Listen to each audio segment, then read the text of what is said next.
Des images de troupes ukrainiennes débarquant sur des plateformes de production de gaz en mer Noire sont apparues en ligne.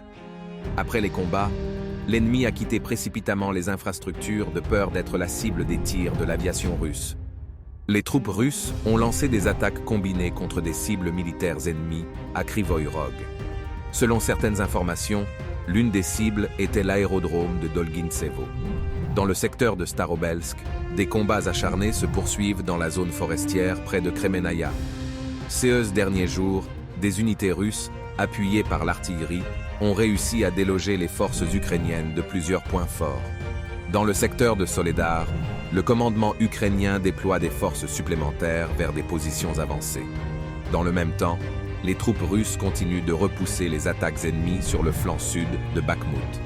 Dans le secteur d'Avdivka, les troupes ukrainiennes ont tenté d'avancer sur Opitno. Actuellement, les troupes russes retiennent les attaques ennemies avec le soutien de l'artillerie. Les troupes ukrainiennes ont de nouveau lancé des attaques aveugles sur Donetsk, endommageant des bâtiments résidentiels et des infrastructures. Dans la ville voisine de Makeyevka, un civil a été blessé par des éclats d'obus lors d'un bombardement. Sur le front sud de la DNR, les forces ukrainiennes ont réduit leur activité offensive près de Novomayorsky et se préparent à un nouvel assaut. Les troupes russes ont découvert des concentrations ennemies au nord du village et ont lancé des frappes d'artillerie sur leurs positions.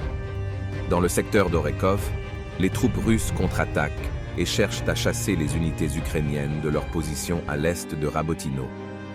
Au cours des combats, plusieurs véhicules blindés ennemis ont été détruits et certains soldats ukrainiens se sont rendus.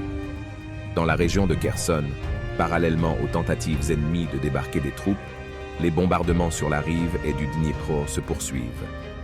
À Novaya Kakhovka, le bâtiment de l'approvisionnement en eau de la ville et le poste d'ambulance ont été endommagés.